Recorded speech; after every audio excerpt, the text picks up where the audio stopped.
Le pasteur principal par intérim va délivrer le message intitulé Enseignement sur Job, la 15e session. Et je remercie la diaconesse Sominjang de l'église Mamie Démiré. Je vais partager avec vous un communiqué avant de commencer mon message. La retraite d'été où nous pouvons expérimenter la puissance de Dieu au rallier à Wonju dans la province de Kangwon. Le lundi 1er août, nous aurons la réunion de guérison divine avec moi. Le deuxième jour, nous aurons le fait des camps. Nous aurons un moment de bénédiction pour recevoir des réponses et de bénédiction. J'espère que beaucoup de membres de Manmin vont participer. Et nous aurons un moment de glorifier Dieu. Les détails seront mentionnés sur le site de l'Église. Les comités de préparation ont beaucoup de préoccupations.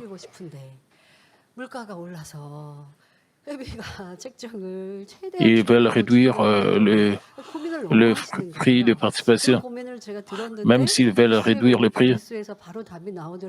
Et ils sont vraiment très concernés au sujet très préoccupés au sujet du prix. Et j'ai vu les nouvelles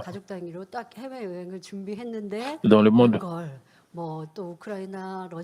Les gens essaient d'aller en vacances à cause des situations en Ukraine.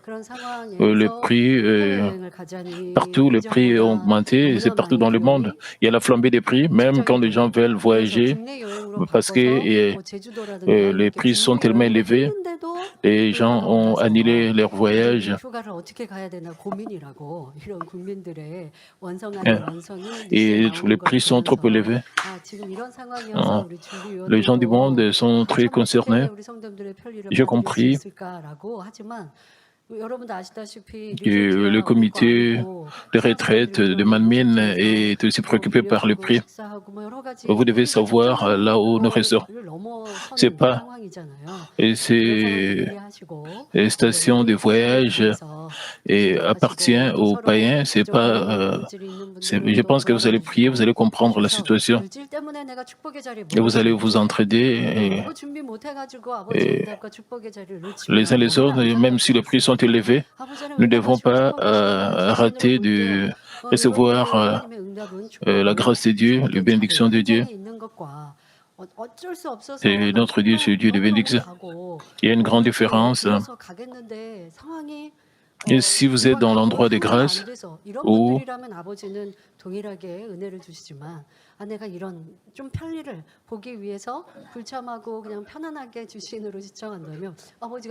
et si les gens ne vont pas à cet endroit en donnant des excuses, qu'est-ce que Dieu le Père va dire?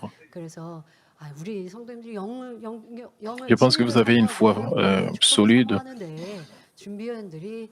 et vous aspirez à l'esprit et à la vérité. J'espère que la retraite, le comité de préparation de la retraite de Manmin, je pense que ce comité n'a pas vraiment beaucoup d'inquiétude. Ils vont essayer de leur mieux de réduire les frais de participation. J'espère que vous allez comprendre que le prix même dans les prix même augmenté partout dans le monde. Je pense que vous allez vous préparer pour que vous puissiez avoir un très bon moment là-bas.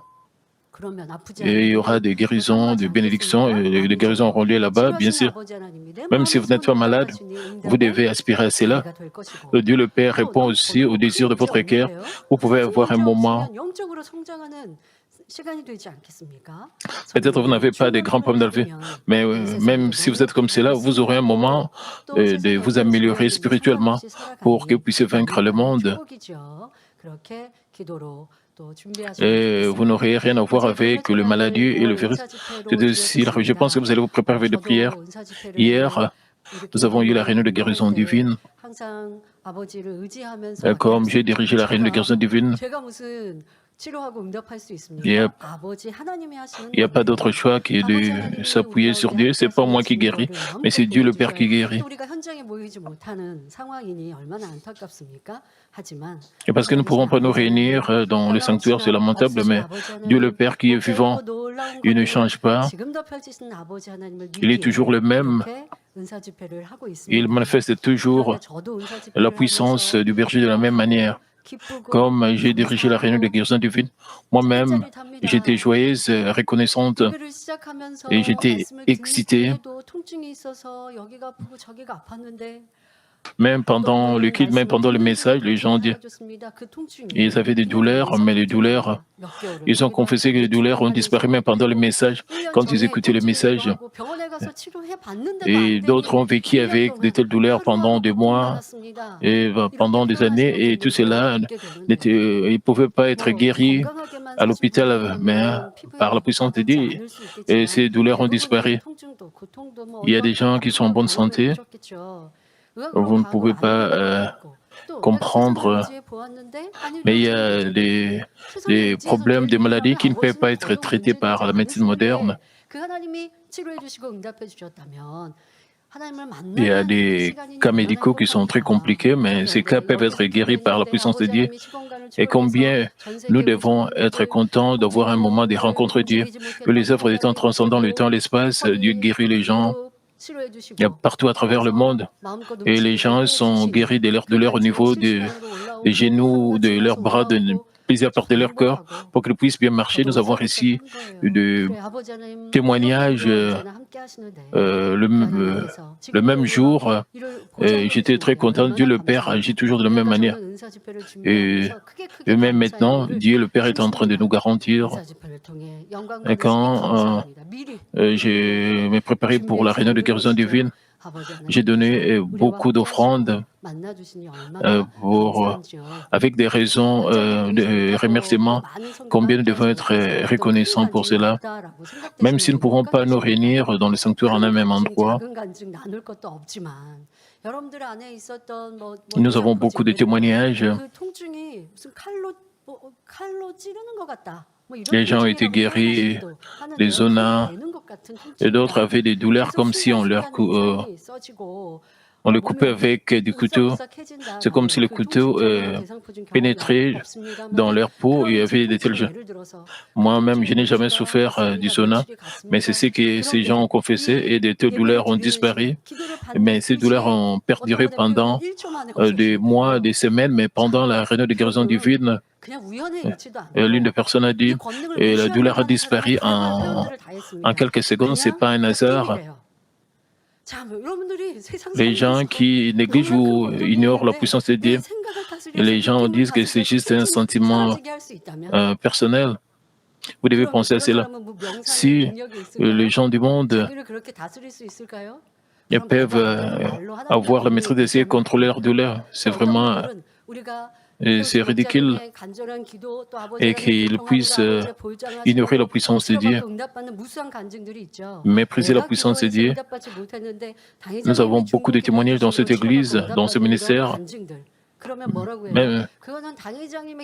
Même quand les gens ne pouvaient pas recevoir des réponses, pareil, même ils ont reçu la réponse par la prière des bergers, même si les gens disent que c'est là n'a pas eu lieu à cause de la prière des bergers. Mais ils disent qu'ils ont même rempli le mystère de Jésus, ce n'est pas vrai. Et vous devez vous souvenir qu'ils sont venus devant le pasteur principal et ces gens sont en train de mépriser la puissance de Dieu. Mais vous-même, vous avez expérimenté cela. Quand vous avez prié, les choses n'ont pas eu lieu. Mais quand vous êtes préparé pour la réunion de guérison divine, quand le pasteur principal a prié pour vous, ou quand vous avez écouté la prière de malade du pasteur principal enregistré, la douleur a disparu. Pourquoi cela a eu lieu? Bien sûr, vous-même vous êtes repenti, vous avez démoli les murs de péché, mais le pasteur principal a intercédé avec vous avec amour, a intercédé pour vous avec amour. Et de telles œuvres ont eu lieu et les serviteurs de Dieu ont prié pour vous. Et Dieu le Père écoute la prière du juste. Vous ne devez pas ignorer de telles œuvres. Dieu le Père a été avec nous de cette manière. Aussi, Dieu le Père a été glorifié à travers la réunion de guérison. Nous donnons toute louange et gloire à Dieu le Père. Et si vous avez reçu de guérison et de réponses, s'il vous plaît, donnez le rapport de votre témoignage. Aujourd'hui, ce sera le dernier jour de la réunion de Daniel avec V. Et Madame Lebangnim va diriger cette prière de Daniel avec V aujourd'hui en direct, parce que c'est le dernier jour de cette réunion de prière de Daniel avec V. Lors de la dernière session, nous avons vu Job décrire comment il souffrait d'ulcères et exprimer son souhait de mourir. Il a dit que son corps était infesté de vers et recouvert de saleté et qu'il ne pouvait dormir la nuit avec douleur et qu'il passait des journées dénuées d'essence. Il expliquait que le tourment de Job par des vers infestant son corps et sa peau, durcissant puis éclatant, indiquait l'état de son cœur et de son esprit, ainsi que sa condition physique. Parce que Job n'avait pas de connaissances spirituelles précises, il croyait que tout serait fini avec la fin de sa vie sur cette terre et se lamentait faisant des confessions, manquant de foi. Comme il ne connaissait pas le ciel, il n'avait ni rêve ni espoir. Même aujourd'hui, ceux qui n'ont pas une bonne connaissance du monde spirituel disent quand notre vie est terminée sur cette terre, tout se transforme en rien et il n'y a pas d'au-delà. Ils soutiennent également qu'en dehors du ciel et de l'enfer, il existe un endroit appelé purgatoire. Ils affirment que c'est un endroit où les esprits des morts sont éprouvés par le fait pour être purifiés de leurs péchés et restant avant d'entrer au ciel.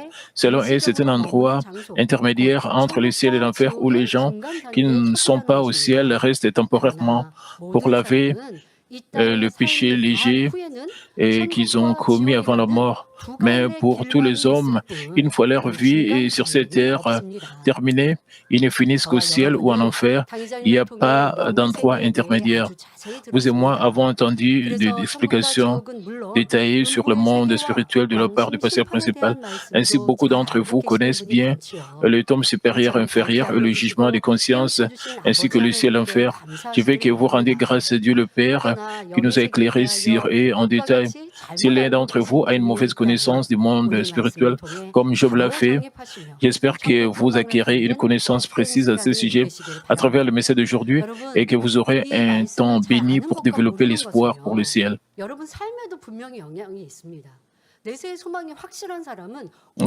que vous connaissez une telle nouvelle, une telle connaissance ou non, cela fait une grande différence. Ceux qui connaissent savent au sujet de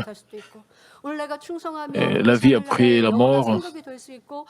Ils savent, selon leur vie qu'ils ont menée, ils savent dans quel endroit ils iront. Et s'ils ont mené vie pour aller au ciel, mais s'ils ont commis des péchés, ils vont perdre leur récompense. Mais il y a des gens qui vont à l'église, mais confessent qu'ils ont la foi, mais ils n'ont pas l'assurance après la vie. Et ces gens disent, ils pensent au ciel et à l'enfer comme de manière vague.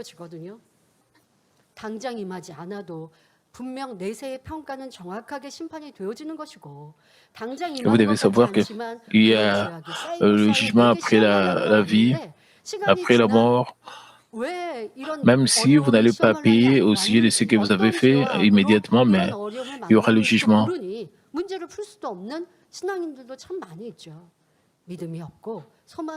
Ils ne savent même pas la raison de leurs problèmes, même beaucoup de chrétiens sont comme cela, c'est lamentable aujourd'hui. Et je parle au sujet du jugement des consciences. Mais en réalité, le jugement des consciences ne s'applique pas à nous, c'est au sujet des gens qui n'ont pas entendu l'Évangile. Ça ne concerne pas. Mais si nous avons de telles connaissances spirituelles, comme ouvrier de l'Église ou leader de l'Église, si nous trouvons des gens qui sont curieux au sujet du salut, il y a aussi les païens qui ne comprennent pas très bien le sujet de Dieu, ils disent des choses comme il y a plusieurs années, les gens ne connaissaient pas au sujet de Jésus-Christ et de Dieu et ils peuvent dire ils ont mené une bonne vie, est-ce qu'ils vont tous aller en enfer? À partir du message d'aujourd'hui, nous serons capables de répondre de telles questions.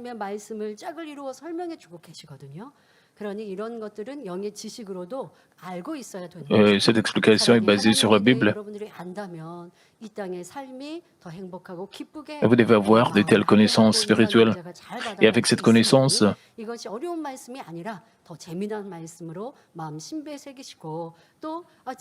et j'espère que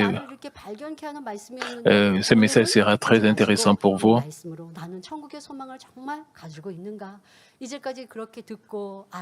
J'espère qu'avec ce message, vous allez examiner si vous avez vraiment l'espoir pour le ciel. Si vous avez seulement la connaissance du ciel comme connaissance dans votre tête, ça c'est pas bien. À partir du passage d'aujourd'hui, nous constatons à quel point Job manquait d'espoir et à quel point il était ignorant du monde spirituel. Cette confession faisait suite à sa remarque dans le verset précédent selon laquelle il mourrait bientôt afin que Dieu ne puisse pas le voir même s'il le cherchait. Il a dit dans Job 7, 9 à 10, comme l'a dit ses disciples, et s'en va, celui qui descend au séjour de mort ne remontera pas, il ne reviendra pas dans sa maison, et le lieu qu'il habitait ne le connaîtra plus. Les nuages ne restent pas là où ils sont, mais flottent. Une fois qu'ils ont quitté leur place, ils sont tout simplement partis, même avec le passage d'une longue période, ils ne reviennent jamais. D'autres nuages peuvent arriver à cet endroit, mais jamais ceux qui en sont partis. Job croyait qu'une fois qu'un homme mourait, c'était fini. Ainsi, il a déclaré qu'une fois que son esprit est descendu au Sheol, c'est-à-dire au séjour de mort, il ne peut jamais remonter. Et comme le nuage qui s'éloigne, alors est-il vrai qu'une personne qui est descendue au séjour de mort ne peut jamais revenir? La Bible confirme que la remarque de Job était fausse. 1 Samuel 2, 6 dit, l'Éternel fait mourir et fait vivre, il fait descendre au séjour de mort et il en fait remonter. C'est pas que l'esprit d'une personne ne puisse pas revenir. Une fois qu'il est descendu au Sheol, il peut remonter au ciel. Mais Job ne savait pas qu'une personne qui est morte est descendue au Sheol, c'est-à-dire au séjour de mort, peut remonter. Le Sheol ou la tombe est mentionné à la fois dans l'Ancien et le Nouveau Testament. Proverbe 9, 18 dit, « Et ne sait pas que là sont les morts et que ses invités sont dans le vallée du séjour de mort. » Ici, nous trouvons l'expression au fond du Sheol. En outre, Ésaïe 14, 9 dit, « Et ce jour de mort se met jusque dans ses profondeurs pour t'accueillir à ton arrivée. Il réveille devant toi les ombres, tout le grand de la terre. Il fait lever de leur trône tout le roi des nations. » Cette expression Sheol d'en bas indique qu'il y a aussi Sheol d'en haut. Ésaïe 14, 14 à 15 nous dit, « Je monterai sur le sommet des nuits, je serai semblable au Très-Haut, mais tu as été précipité dans le séjour des morts, dans les profondeurs de la fosse. » Le verset dit que Lucifer, qui a trahi Dieu, finira dans les recoins de la fosse, à savoir l'abîme. Ensuite, examinons quel genre d'endroit est le Sheol ou la tombe. La tombe a deux sortes.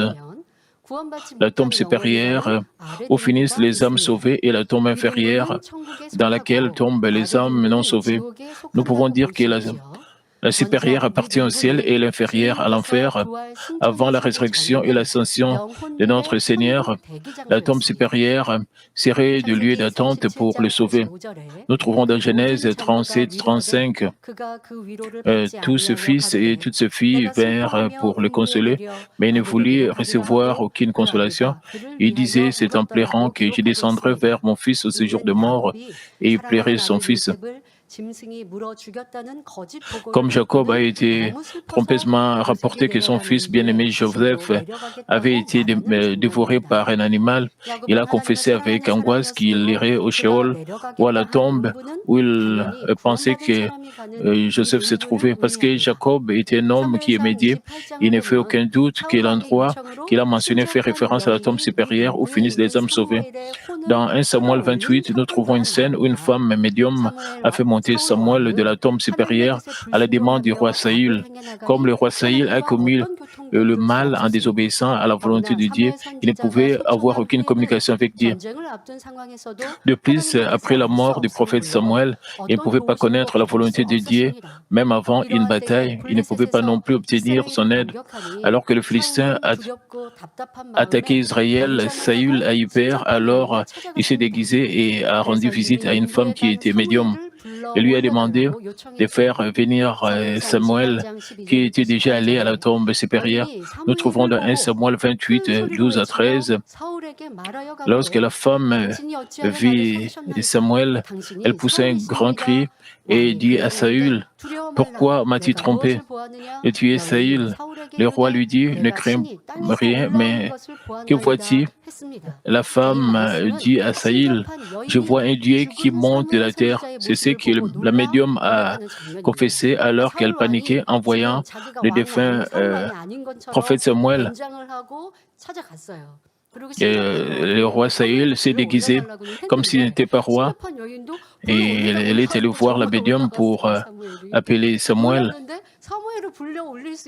Et Samuel est monté et cette femme était surprise. Et cette femme a réalisé que cette personne déguisée était le roi Saül. Et c'est pour cela que cette femme médium avait paniqué.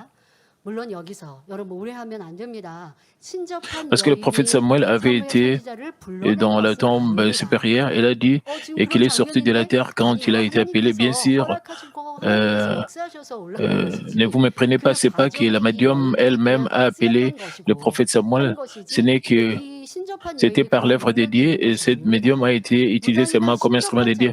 Cette médium n'avait pas la capacité de faire remonter. Et ce n'est pas que le chaman ou le médium connaissent des moyens de communiquer avec Dieu ou qu'ils aient la capacité de ressusciter une personne décédée.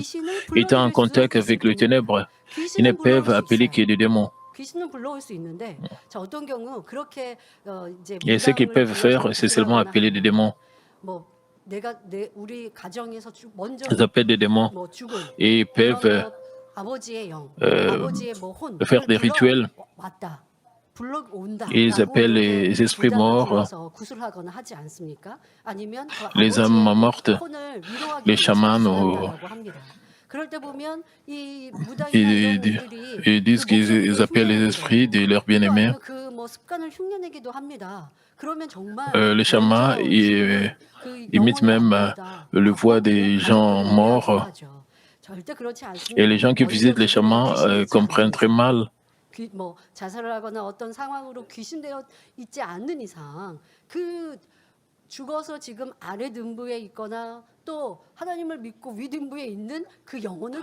que les âmes mortes qui sont dans le Seigneur et ne peuvent pas faire cela pour eux. Et ce que le chaman peut faire, c'est appeler les démons. Les chamans sont en contact avec le ténèbre, ils peuvent appeler les démons, ils peuvent invoquer des démons.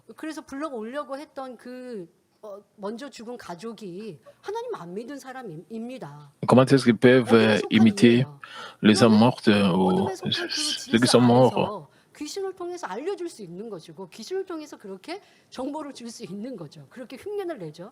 그러나 우리 성도님들이 그런 간증도 많이 들었습니다. 세상 사람은 Parce qu'ils ont des informations au sujet des gens qui sont morts, c'est pour ça qu'ils peuvent les imiter. Les gens du monde visitent des déserts de Bonaventure, mais nous croyons, nous ne visitons pas les déserts de Bonaventure. Mais les païens visitent le désert de Bonaventure. 그러니까 이 사람이 진짜 점 잘 치는 사람이에요. 귀신과 접하고 있는 사람이에요. 거짓말로 하는 사람은 대충 뭐 잘 된다 못 된다 할 수 있어요. 그런데 귀신에 접해서 하는데 귀신이 어떻게 하나님을 믿는 자녀에 대해서 알겠습니까? Les déserts de Bonaventure et qui sont en contact avec le ténèbre n'ont aucune idée au sujet des croyants en Dieu, et c'est pour ça qu'ils ne peuvent rien dire. Quand nos membres de famille qui ne croient pas en Dieu visitent des déserts de Bonaventure et demandent au sujet de nos informations. Les diseurs de Bonaventure ne peuvent rien dire parce que nous sommes des croyants, parce que nous appartenons à Dieu. Et il n'y a pas de moyen pour les démons ou ceux qui sont dans les ténèbres de connaître au sujet des croyants Dieu. Comment est-ce que cette femme médium a invoqué Samuel? C'est pas qu'elle a fait cela. C'est parce que Dieu le Père a démontré sa miséricorde envers les rois Saül. C'est pour cela qu'il a permis cela. Quant au médium visité par le roi Saül, c'était par la puissance de Dieu, non par sa capacité, qu'elle a fait sortir Samuel de la tombe supérieure. Dieu l'a permis afin que les rois puissent réaliser la volonté de Dieu. Même si Saül avait été abandonné à cause de sa désobéissance, il était un roi établi par les Israélites. Surtout Dieu s'est souvenu comment, au cours de sa vie, Samuel s'est lamenté à prier pour que Saül se détourne de son mal et de sa désobéissance. Ainsi, Dieu lui a accordé une faveur spéciale. Le prophète Samuel était dans la tombe supérieure, pas au ciel, car c'était avant que Jésus ne porte la croix. La raison pour laquelle il était dans la tombe supérieure après que Jésus est mort sur la croix et ressuscité. Il a mené les âmes qui séjournaient dans la tombe supérieure au lieu d'attente du paradis et dans le ciel. Et quand assis de la tombe inférieure, les liés de non-sauvés, ils y restent jusqu'à ce qu'ils soient condamnés à l'enfer lors du jugement du grand trône blanc. Comme nous pouvons le voir, il y a la tombe supérieure où séjournent les âmes sauvées et la tombe inférieure où les âmes non sauvées sont tourmentées. Nous pouvons mieux comprendre cela en regardant l'homme riche et le mendiant décrit dans Luc 16. L'homme riche a souffert dans la flamme de la tombe inférieure, tandis que Lazare a été porté sur le sein d'Abraham. Ils ont vécu dans la même génération. Et le riche était dans une vie abondante. Il organisait des fêtes chaque jour. Il ne craignait pas Dieu, il vivait comme il voulait, comme il désirait, tandis que le mendiant qui mendiait devant la porte du riche, les deux sont morts. Après leur mort, qu'est-ce qui est arrivé?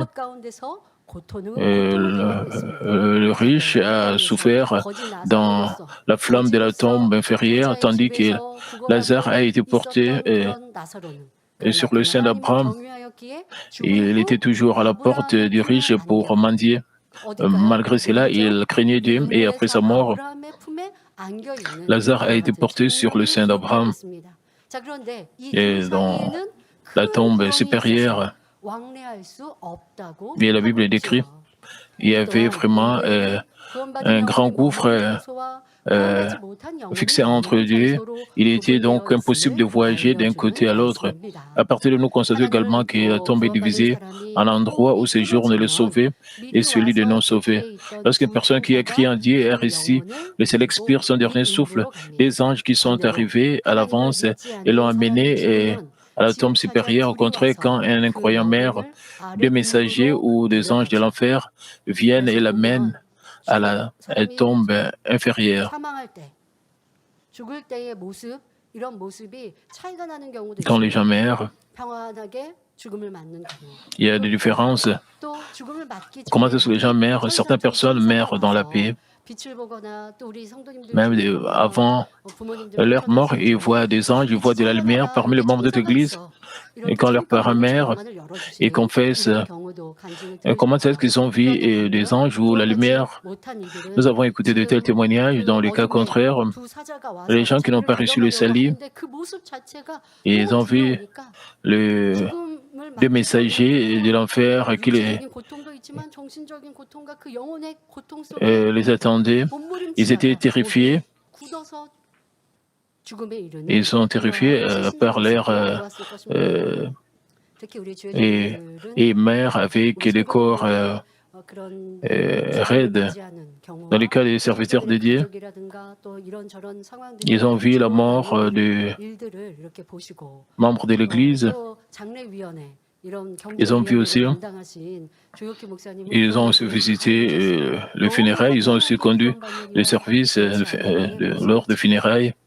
Ils voient comment de manière distincte les gens meurent, ceux qui sont sauvés et ceux qui ne sont pas sauvés. Il y a une grande différence. Pour ceux qui sont sauvés, ils voient des anges avec des robes blanches et ils meurent dans la paix. Même il y a la paix sur leur visage. Mais il y a d'autres qui voient des messagers de l'enfer, ils ont un visage terrifié parce qu'ils ont eu peur, ils ont vu de tels messagers de l'enfer.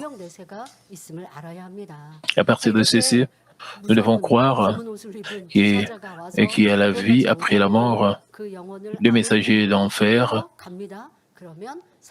qui attendent ceux qui ne sont pas sauvés et viennent et les entraînent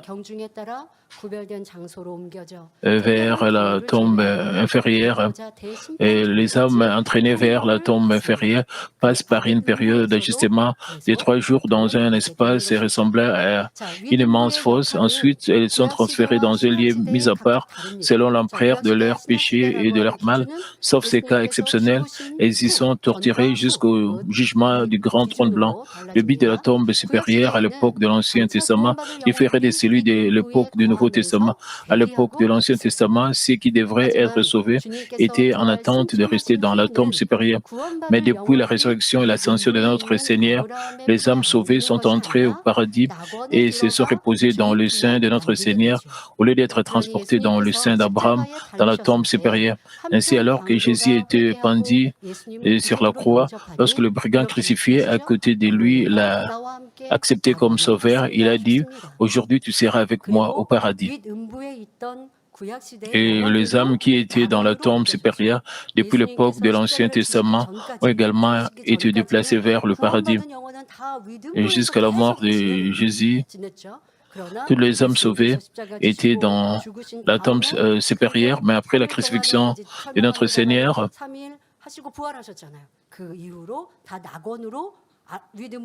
et il est resté après 3 jours, il a mené toutes les âmes de la tombe supérieure au paradis. Et les âmes sauvées, et ils restent là-bas 3 jours. Et après, ils sont transférés, ces âmes sont transférées au paradis. Ils restent dans la tombe supérieure pour 3 jours pour s'adapter. Et c'était un endroit d'orientation.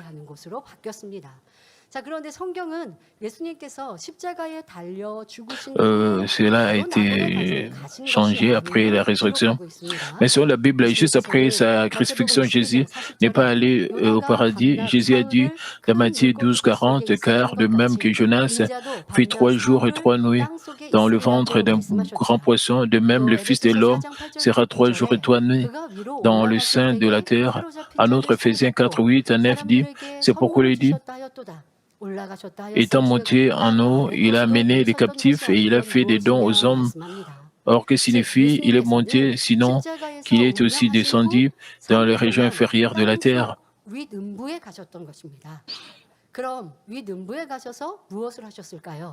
À savoir, après avoir rendu son dernier souffle sur la croix, Jésus est resté 3 jours dans la tombe inférieure.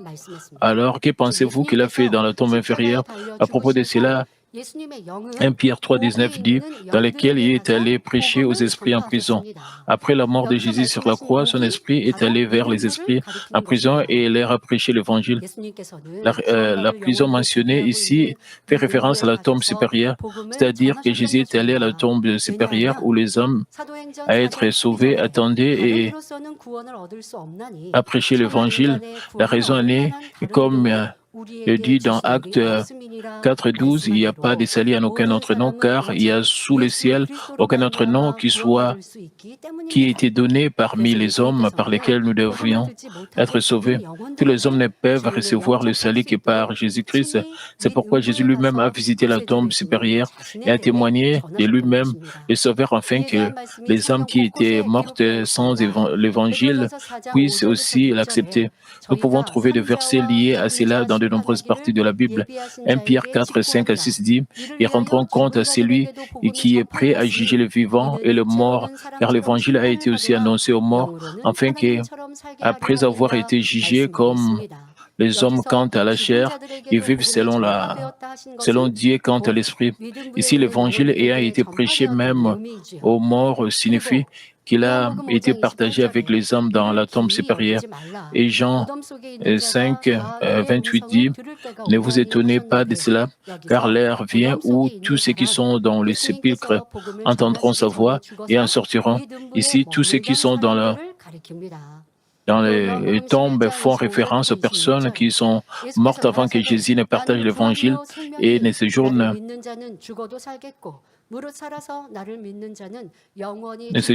dans la tombe supérieure. De plus, Jésus a dit dans Jean 11, 25 à 26, Jésus lui dit, « Je suis la résurrection et la vie, celui qui croit en moi vivra quand même il serait mort. Quiconque vit et croit en moi ne mourra jamais. » Crois-tu cela?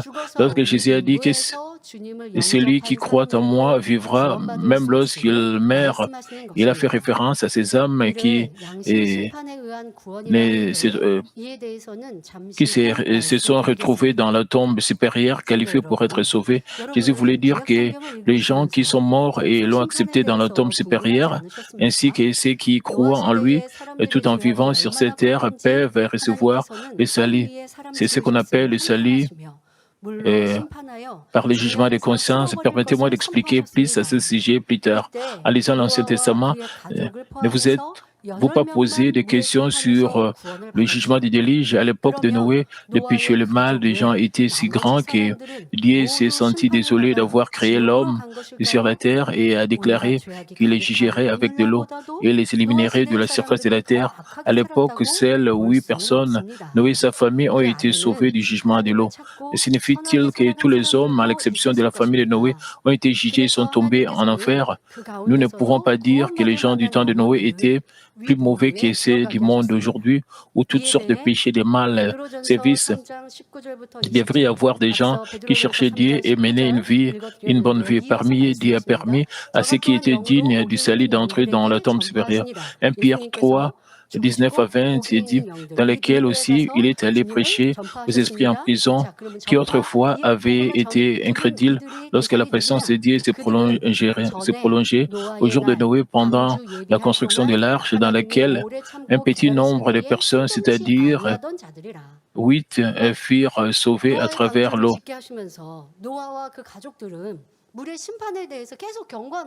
Et c'était 8 personnes, la famille de Noé. C'est seulement la famille de Noé qui était épargnée du déluge. Il a parlé aux gens, mais les gens n'ont pas crié. Et seulement la famille de Noé qui est entrée dans l'arche me dit attendez pour que les autres. Mais les gens de l'époque de Noé, de la génération de Noé, certains d'entre eux étaient dignes du salut, mais ils n'ont pas obéi à l'avertissement de Noé. Même c'est comme certains d'entre eux craignaient Dieu. Et ces gens, même s'ils sont morts lors du déluge, même s'ils n'ont pas reçu le salut en entrant dans l'arche, certains d'eux étaient très bons, leurs âmes ont été amenées à la tombe supérieure. Et quand Jésus est mort à la croix, après sa mort, Jésus a prêché l'évangile à ces âmes. Elles ont accepté l'évangile, finalement, ils ont été sauvés. C'est ce qui dit ce verset. Ce verset parle du jugement des consciences. C'est seulement 8 personnes qui étaient entrées. Et la famille de Noé était sauvée, même par les gens qui sont jugés par l'eau. Il y avait des gens qui, Dieu le Père est amour. S'il y avait quelqu'un qui avait un peu une bonne conscience, Dieu ne dit pas, parce que tu n'es pas entré dans l'arche, il n'y a pas de salut pour toi, Dieu n'a pas dit cela. tu ne viendras pas au ciel. Même s'ils ont été jugés par l'eau, Dieu le Père a donné le salut à certains d'entre eux s'il y avait un peu une bonne conscience. Et après la mort de Jésus, après avoir prêché le vent, ces gens ont été sauvés. C'est ce qui dit ce verset.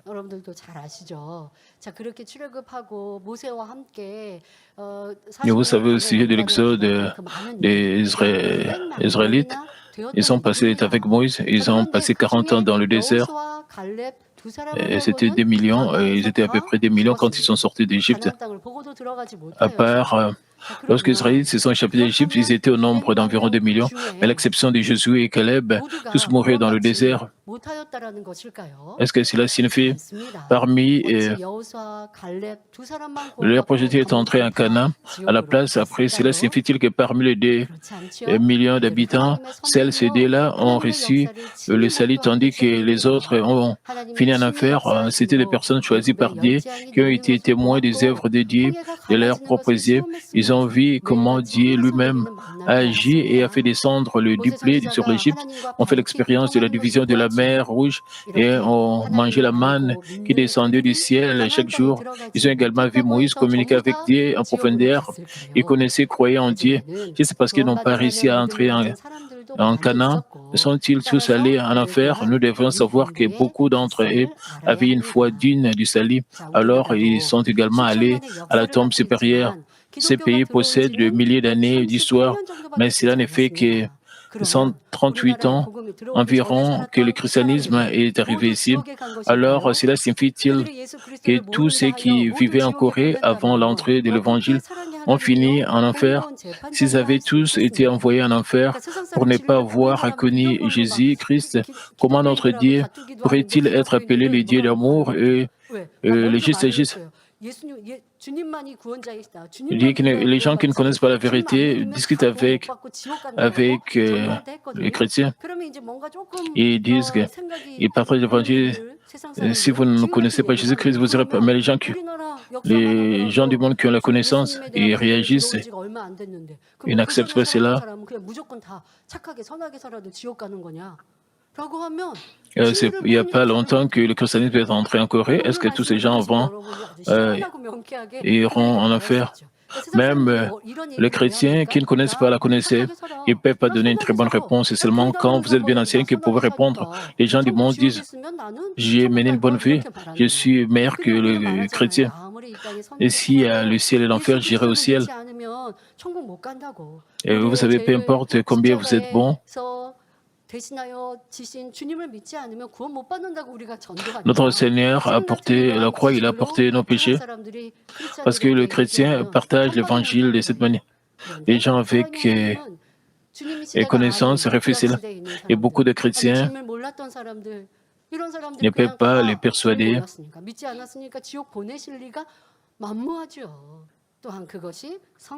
Vous savez, il n'y a pas des moyens pour que Dieu puisse envoyer tous ces gens en enfer. Dieu qui est amour, l'amour même, a préparé la voie du salut pour le bon. Par exemple, l'amiral Sushinli de la dynastie Chosan a fait preuve d'une loyauté vitale envers son pays, son roi et son peuple. Étant un fils dévoué envers ses parents, il a également vécu une vie où il a fait des sacrifices sans rechercher ses propres intérêts même. S'il ne connaissait pas Dieu et le Seigneur avec sa bonne conscience, il leva les yeux vers le ciel et craignait le Créateur. Dieu a ouvert la voie pour que de telles personnes soient sauvées, ce qui est le jugement de conscience. C'est la voie de Dieu pour sauver les gens qui ne connaissaient pas Jésus-Christ à l'époque de l'Ancien Testament et ceux qui n'ont pas entendu l'Évangile même après la venue de Jésus-Christ. Maintenant, plongeons dans le jugement de conscience et voyons à quel point notre Dieu est juste. À l'époque de l'Ancien Testament, Dieu a donné la loi par l'intermédiaire de Moïse et a décidé que si quelqu'un était sauvé selon ses actes, mais les non-israélites, à savoir les gentils, n'avaient pas la loi. Au temps du Nouveau Testament, il y a aussi ceux qui n'ont pas entendu l'Évangile. Pour cette raison, en dehors de la loi et de l'Évangile, Dieu a établi une autre norme de jugement et qui est la conscience de chacun. Quant aux personnes de bon cœur, même si elles n'ont pas connu la loi ou entendu l'Évangile, elles essayent de mener une bonne vie en suivant leur conscience, comme dit dans Romains 1:20. En effet, la perfection visible de Dieu, sa puissance éternelle et sa divinité se voient comme à l'œil depuis la création du monde. Quand on les considère dans ses ouvrages, ils sont donc inexcusables. Les gens de bon cœur croient en l'existence de Dieu simplement en voyant que toutes les choses du monde ont été créées de manière ordonnée. De plus, comme il est écrit dans Ecclésiaste 3:11, Dieu a mis dans le cœur des hommes le désir ardent de l'éternité. Ainsi, les gens qui avaient la bonté de cœur ont essayé de trouver Dieu d'une certaine manière et ont crié en l'au-delà éternel, même s'ils n'avaient pas entendu l'Évangile et craignaient le ciel et s'efforçaient de mener une vie bonne et juste. Et ils savaient que s'ils faisaient de mauvaises choses, cela va affecter leurs descendants. Ils savaient s'ils font de bonnes choses, cela allait retourner. Ils reconnaissaient de manière vague Dieu et ils savaient, à travers leur bonne conscience, que ils vont récolter leurs mauvaises actions. Et c'est pour ça qu'ils ne faisaient que des choses bonnes. Il y avait de tels gens qui avaient une telle bonne conscience. Si des gens de ce genre avaient connu la loi, ils les auraient bien observés. S'ils avaient entendu l'Évangile, ils auraient accepté le Seigneur. Alors Dieu juge leur conscience et les sauve.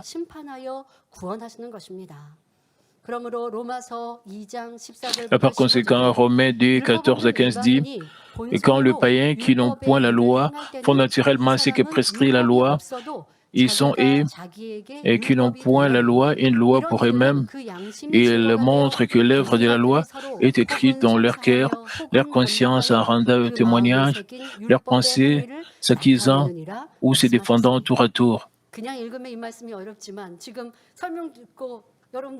Vous pouvez trouver ces versets très compliqués. Quand vous écoutez le message, vous comprenez, et c'est là parfaitement le fait que nous pouvons écouter l'évangile de la sanctification. C'est un niveau spirituellement très élevé. Quand vous parlez avec le païen, quand ils ont une mauvaise compréhension, des malentendus sur Dieu, vous pouvez leur donner des bonnes réponses. Que vous ayez une connaissance spirituelle ou non, cela fait une grande différence.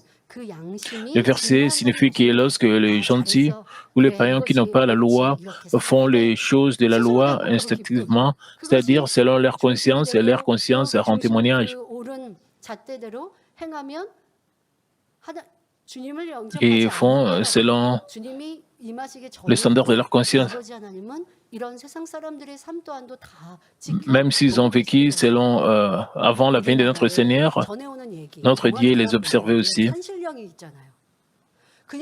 Dans notre pays, nous avons des histoires de renards. Il y a aussi des histoires de la tradition. Et Dieu apparaît. Il y a aussi des personnages, quand on parle des histoires anciennes, des gens qui prétendent être Dieu. Et ces histoires ne sont pas des histoires montées de toutes pièces. Même dans les histoires traditionnelles,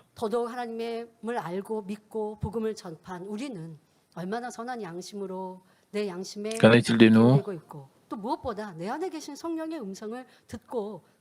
Comment est-ce que nous prêtons attention à notre conscience? Comment est-ce que nous prêtons attention à la voix du Saint-Esprit?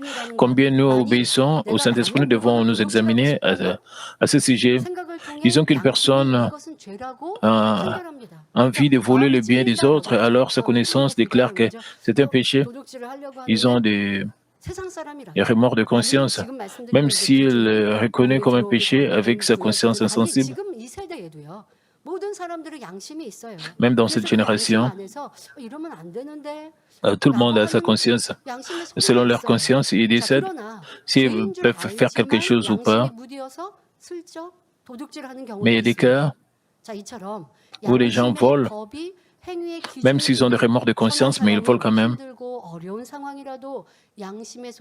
Avec les lois de leur conscience servant de normes d'action, les personnes de bon cœur n'ont pas fait le mal, même dans des situations dures et difficiles, parce qu'elles ont prêté attention aux voies de leur conscience, mais les méchants ont commis le mal dans la poursuite de leur intérêt.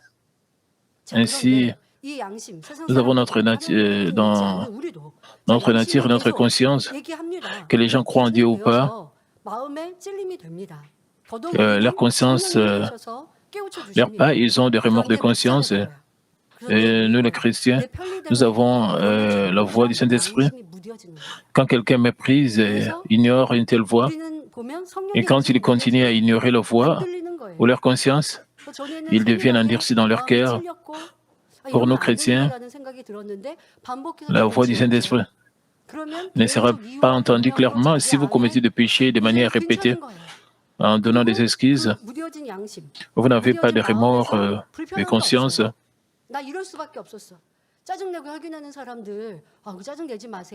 Et votre cœur est insensible, vous continuez à commettre le péché.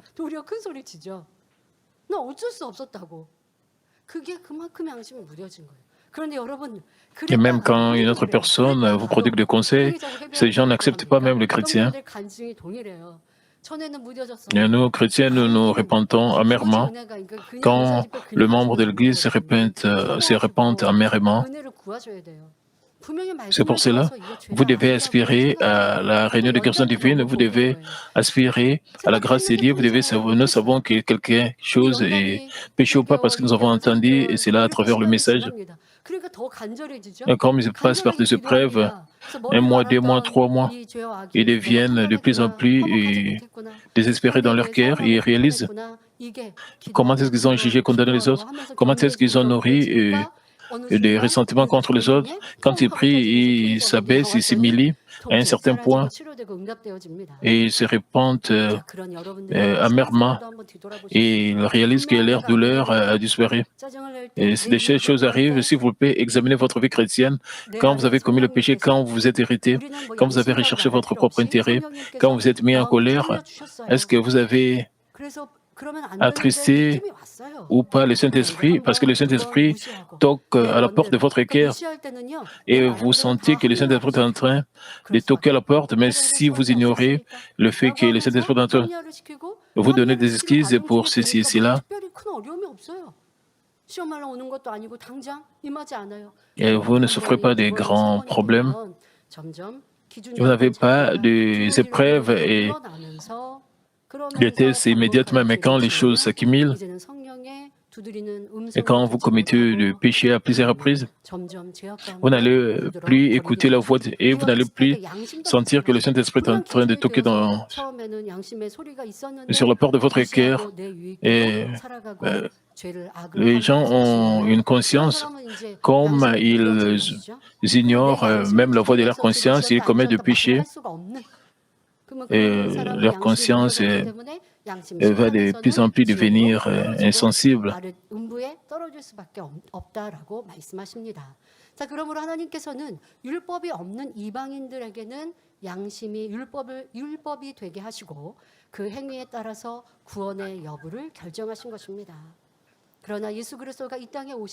Ainsi qu'aux gentils qui n'avaient pas la loi, Dieu a fait servir leur conscience comme loi et les a sauvés sur leurs actes. Mais depuis que Jésus-Christ est descendu sur cette terre, les incroyants n'ont pas crié parce qu'ils refusent d'avoir la porte de leur cœur avec une conscience obstinée. Malgré l'écoute de l'Évangile, ils ne peuvent que donner l'excuse en disant « Je n'ai pas crié parce que je ne sais rien à ce sujet ». Et ils sont mauvais par rapport à la vérité. Ils peuvent dire je mène une vie meilleure que les croyants, les chrétiens. Le jugement des consciences ne s'applique pas à de tels gens. Bien sûr, même aujourd'hui, les gens qui n'ont pas du tout entendu l'Évangile sont jugés par leur conscience, comme les gens qui vivent dans des endroits très éloignés. Le jugement de la conscience s'applique à eux. Dans l'Ancien Testament, il y a aussi des versets concernant le jugement des consciences. Ésaïe 45, 22 dit « Tournez-vous vers moi et vous serez sauvés, vous tous qui êtes aux extrémités de la terre, car je suis Dieu, il n'y en a point d'autre. » Ici, Dieu proclame la voie du salut à tout le peuple, ainsi qu'à Israël et son élite, à savoir même ceux qui n'ont pas entendu parler de la loi de l'Ancien Testament ou de Jésus-Christ. On peut reconnaître l'existence de Dieu, qui est le Créateur et une seule vraie divinité. Alors Dieu leur a dit de croire en lui et d'être sauvés. Et il leur a fait appliquer le jugement des consciences afin qu'ils puissent entendre l'Évangile dans la tombe supérieure après la mort et recevoir le salut par le nom de Jésus-Christ. Et quant aux âmes qui ont fait face au jugement de la conscience après la résurrection du Seigneur, les prophètes leur ont proclamé au sujet de notre Seigneur dans la tombe supérieure. Quand notre Seigneur est mort à la croix, tous les hommes étaient dans la tombe supérieure, mais quand notre Seigneur est resté, il est allé dans la tombe supérieure. Les âmes sauvées après cela, je vous ai dit, après la résurrection de notre Seigneur,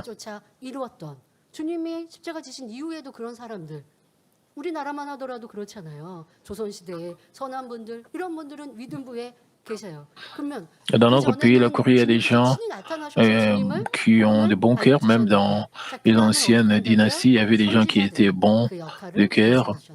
위등부에서 양심 심판을 받아야 되는 대상들에게 주님에 대해 선포하신다는 것입니다.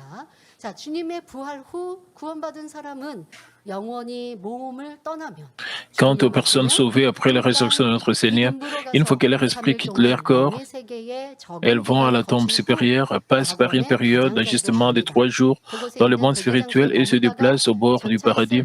Elles restent là-bas à la place d'attente et après le jugement du grand trône blanc, elles iront dans leurs demeures respectives.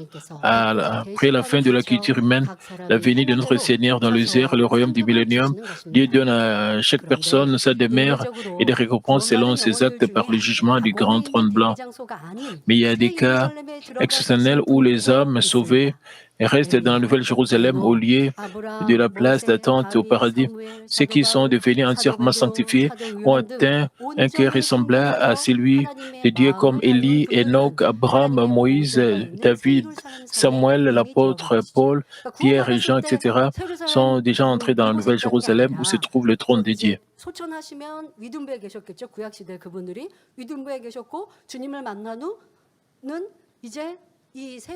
Et dans l'Ancien Testament, ils étaient restés dans la tombe supérieure, mais après avoir rencontré le Seigneur, ils sont entrés dans la Nouvelle Jérusalem.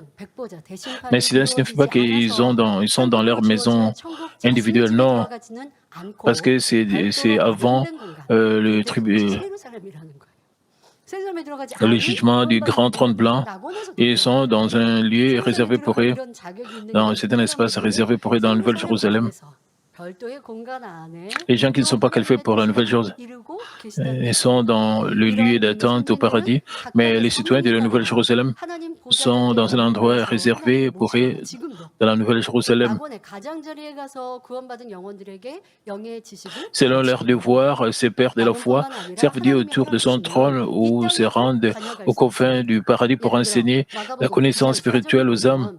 Avec la permission de Dieu, ils peuvent voyager non seulement au paradis, mais aussi sur terre. Par exemple, dans Marc 9, 4, il y a eu une scène où Élie et Moïse sont descendus sur le mont de la Transfiguration quand Jésus était là. Élie et Enoch,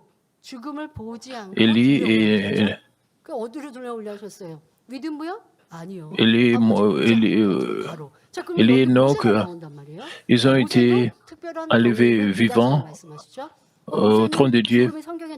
Moïse aussi était un cas spécial, selon le livre d'Égypte. Et selon ce verset dans le livre, et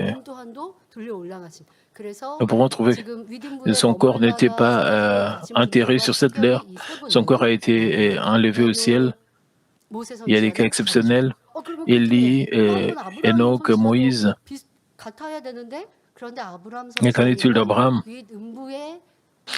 Pour le cas d'Abraham, parce qu'il était en charge de la tombe supérieure jusqu'à la crucifixion de notre Seigneur, parce qu'il était en charge de la tombe supérieure. Je vous ai dit que le mendiant, Lazare était dans le sein d'Abraham.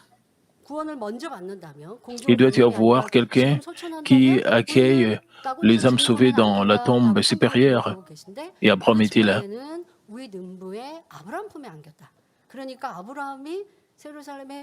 소천하시고 세르살렘에 바로 올라가시지 않고 위등부에 관장하셨구나 이렇게 이해하시면 되겠죠. 근데 그 외에 세르살렘에 Abraham n'est pas allé 대기하셨다가 그리고 세르살렘의 특별한 공간에서 또 그 이후에도 지금까지 자기의 사명들 또한 있겠고 그리고 무슨 사명 감당이 그때는 힘들지 않잖아요. Directement, 영광이잖아요. il devait jouer ce rôle dans le temps. 분들로 Et accomplir leur tâche au ciel, c'est une gloire pour eux. Il y a un endroit réservé pour ceux qui sont qualifiés pour la Nouvelle Jérusalem, pour ceux qui vont à la vie dans la place d'attente au lieu et au ciel est incomparable, plus belle et plus heureuse que celle de cette terre. Pourtant, ce n'est pas non plus à la hauteur de la gloire de la vie de la Nouvelle Jérusalem, abritant les trônes de Dieu. Par conséquent, j'espère que vous avancez tous vers la sanctification, la parfaite sanctification, d'autant plus diligemment en aspirant à la Nouvelle Jérusalem, comme dit dans Philippiens 3:20, mais notre cité à nous est dans le ciel, d'où nous attendons aussi notre Sauveur, le Seigneur Jésus-Christ. En tant que croyants de Dieu, nous avons notre citoyenneté au ciel. Le croyant avec la citoyenneté aspire au ciel, la vraie demeure. Ils entreront bientôt et essaieront d'en apprendre plus en détail. Avec une telle foi et tel espoir, ils marchent sur le chemin étroit, se mettant à mort jour après jour et s'efforcent de changer. Mais Job ne savait pas que la vie sur cette terre est comme celle d'un voyageur et qui a le ciel, notre vie, notre vrai et éternel demain. Il pensait que sa citoyenneté était dans le Sheol ou la tombe, pas dans le ciel, ou qu'une fois descendu au Sheol, il ne pourrait jamais revenir. C'est pourquoi il n'avait aucun espoir. Ainsi, il a dit dans Job 7:11, c'est pourquoi je ne retiendrai point ma bouche, je ne parlerai dans l'angoisse de mon cœur et je me plaindrai dans l'amertume de mon âme, croyant que tout serait fini une fois que sa vie terrestre est terminée.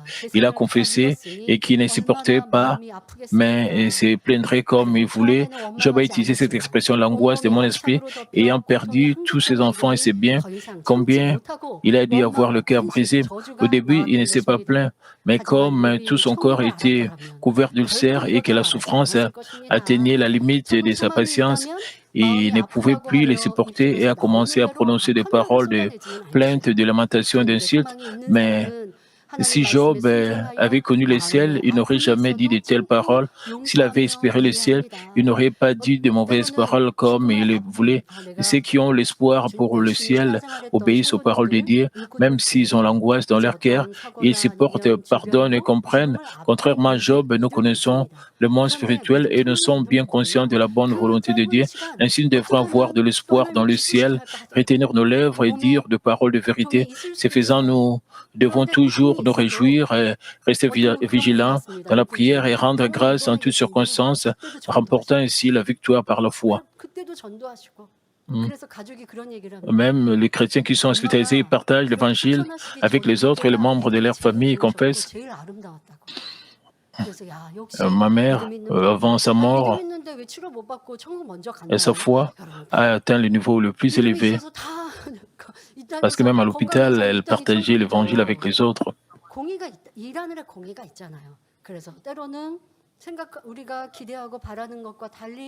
먼저 천국에 가신 분들도 있고 먼저 구원받는 분도 있을 수 있습니다. 그러나 믿음이 있는 이와 없는 이, 천국이 있는 이와 없는 이는 그 죽음의 Il y a une 시간과 grande 다른 différence 것을 볼 수 entre les 있습니다. gens 그래서 그 qui ont 모습을 la 보는 foi 가족들에게 참 au 위로가 ciel et 된다라고 ceux qui n'ont 고백하시더라고요. 그렇지 pas 않다면 cette foi au 때로는 ciel. 몇 주, 몇 개월 동안 고통받는 그 Même sa 현장을 볼 famille a 때 été 가족들이 réconfortée 얼마나 par ce que cette 힘들겠습니까? mère a fait quand elle 하지만 était 볼 malade. 수도 없고 또 입술에 지금 C'était 욕과 같이 불평 c'était très 원망하고 difficile de le 병자랑 voir dans la 원망하고 douleur, 그런 사람도 de la 있죠. voir dans la 세상 douleur. 사람들이 Si 본인의 elle, 죽음을 elle 앞두고 s'est 불평 lamentée et elle 원망하고 s'est plaignée comme 혼자 Job, 울고 et 하늘나라에 les 가서 païens font 하늘에서 cela avant 죽은 la 사람과 mort 죽음을 앞두고서 et ils 선해지고 disputent 원수됐던 사람도 et 풀려고 하는 querellent 사람도 juste avant la 있지만 mort avec les 반대로 membres de 그렇지 leur 않은 사람도 famille. 있고 그런데 우리 성도님들의 Mais certains 초촌을 앞둔 gens 분들을 du monde 보면 font cela. 이렇게 선으로 나오는 모습이 바로 천국의 소망이 Pour nos membres d'église, 있는 avant leur mort, 실습니다. et ils essaient de 여러분은 faire le bien, 영가족들이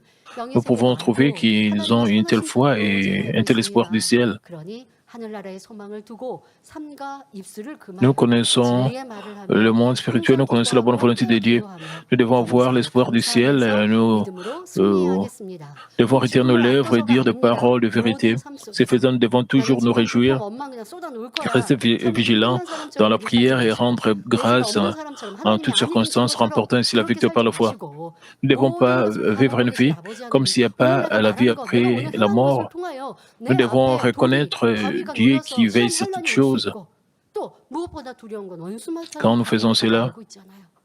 ce 시험 que nous 환란에 faisons 벌을 주지 peut 말고 도리어 peut 아버지 apporter des 하나님 résultats. 앞에 Et ce que nous 사랑의 disons, 대하실 만한 faisons, 모습 l'ennemi diable et 기뻐하실 만한 Satan nous 모습으로 regardent aussi. 이루어서 오늘 내가 Nous 어려움이 devons 하셔도 agir 그것이 도리어 de manière qui est 풍성함으로 agréable à 바뀔 Dieu. 것을 믿고 Même quand nous avons 오늘 des 바로 problèmes, des 행할 수 difficultés, nous 있는 devons 그런 croire que les 성도님들이 choses vont 되시기를 se 바랍니다. transformer 말씀 잠시 en 가서 함께 prospérité, vont 기도하시겠습니다. changer. 좋으신 아버지 하나님 Et 감사합니다. prions tous concernant le 오늘은 message d'aujourd'hui. 욕이 내세에 Le Père éternel, merci 소망없이 encore pour ce 내가 message 음부에 combien 떨어지면 important. 이제 그것이 Permet que nous 다 끝난다 puissions 말하며 avoir 그러니 l'espoir du 나의 ciel, 고통과 que nous ne 아픔을 다 soyons 입으로 pas comme, 쏟아내겠다라고 c'est tous les cas, 견고하고 de 확신하는 quelqu'un comme 모습을 Job qui s'est 보았습니다. plaigné, ne 하지만 sachant 우리는 pas au 하나님의 뜻과 sujet du 있음을 ciel. 압니다. Mais nous avons eu 오늘의 cette 나의 말과 grâce de 행함이 connaître 다 le 내세의 ciel, Père, le 결과로 ciel 또 existe et l'enfer 상급으로 existe. 또 Permet que 심판으로 nous puissions 바꾸는 faire 것 des choses 오늘의 또한 pour que nous 내일의 puissions 내 aller 축복과 au 저주로 ciel. 바뀌는 것이 Permet que nous 아닙니다. puissions 우리가 toujours 먹는 자가 아니라 누리는 자요. nous sanctifier 내세의 pour que nous 소망이 puissions 없는 자가 아니라 atteindre la 소망의 소망으로 sanctification, la 살아갈 수 parfaite 있는 sanctification, 복된 pour que nous 성도님들 puissions 되게 하여 atteindre la nouvelle 주옵소서. Jérusalem. 감사드리며 Aide-nous, 우리 Père, 주 à 예수 changer 그리스도의 이름으로 complètement, à 기도하옵나이다. dépendre 아멘. totalement de toi,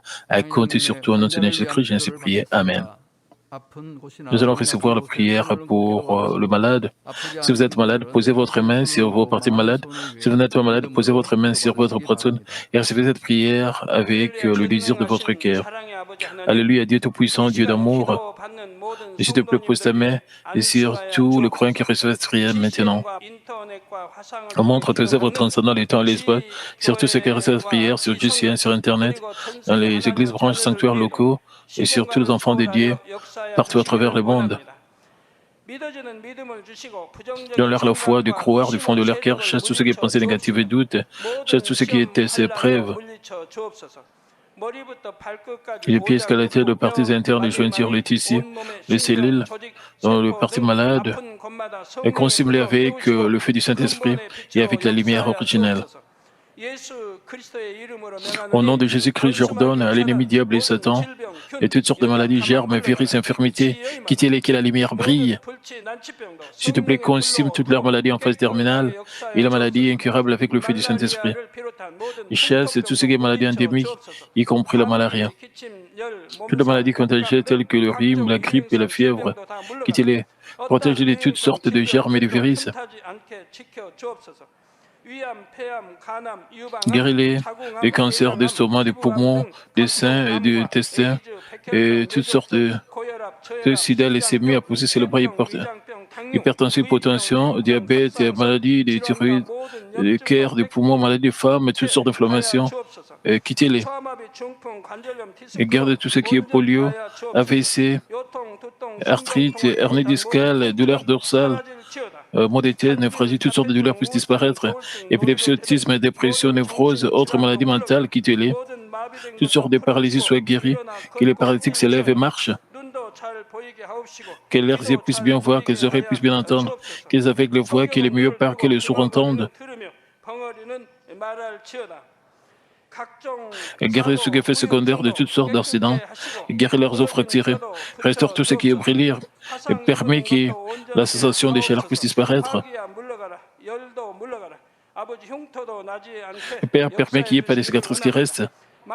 S'il te plaît, soyez purifiés de toutes sortes de dépendances à la drogue, d'empoisonnement et de mauvaises substances, et que les tissus morts, les cellules mortes soient régénérées. Ramène la mort à la vie. Donne à tes enfants la bénédiction de la conception. Recevez la bénédiction de la conception. Au nom de Jésus-Christ, j'ordonne à l'ennemi diable et Satan, les principautés de la puissance de l'air, les mauvaises forces dans le lieu céleste et leurs serviteurs, quittez-les. Quittez-les, esprit impur, esprit de division, esprit de séparation, et toute force des ténèbres, et tout ce qui est chaîne, mais ce soit brisé, ténèbres, quittez-les, que la lumière brille. Le Père Dieu donne à tes enfants la force de s'écrier dans la prière et la puissance de rejeter le péché de devenir sanctifiés. Comme leurs âmes prospèrent, et permet que tout marche bien et que leur famille soit évangélisée. Et protège de toutes sortes d'accidents et de désastres pendant cette semaine et permet qu'ils puissent mener une vie prospère sans aucun problème avec le feu du Saint-Esprit, avec l'armée céleste et les anges, avec tous les enflammés. Protège tous tes enfants, leurs familles, leurs lieux de travail et leurs affaires. Donne aux étudiants la sagesse et l'intelligence, donne-leur l'enthousiasme et la ferveur de bien étudier. S'il te plaît, garde leur cœur, leur pensée des choses mondaines et permet qu'ils puissent t'aimer avec plus de ferveur. Que tes enfants mangent ou boivent, ou dans tout ce qu'ils feront, permet qu'ils puissent faire pour te glorifier, Père Dieu. Qu'ils soient capables de témoigner au sujet de Dieu vivant en disant « J'ai rencontré et expérimenté Dieu, j'ai reçu ses réponses et ses bénédictions. » Père Dieu, merci. Sois glorifié toi seul. Au nom de notre Seigneur Jésus-Christ, j'ai ainsi prié.